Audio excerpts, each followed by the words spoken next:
রাজশাহীতে গিয়েছিলাম, একটা ভাই সে রিক্সা চালিয়ে 15 তাদের জীবন চালায়।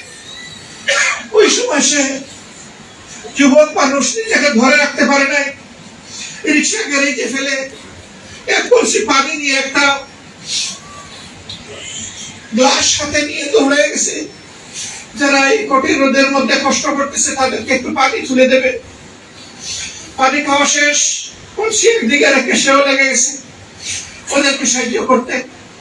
জালিমের বুলেট এসে তাদেরকে 3টা বুলেট পর পর এপার ওপার করে দুনিয়া থেকে বিদায় করে দিয়েছে। বিয়ে হয়েছে 1 বছর, তার স্ত্রীটা মাত্র 6 মাসের অন্তঃসত্ত্বা। আমি চিন্তা করলাম এই মেয়েটা যদি আমার পৌরসজাত মেয়ে হতো, আজকে আমার ভক্তি কি হতো। আমি মেয়েটাকে জিজ্ঞেস করলাম, আরে তোমার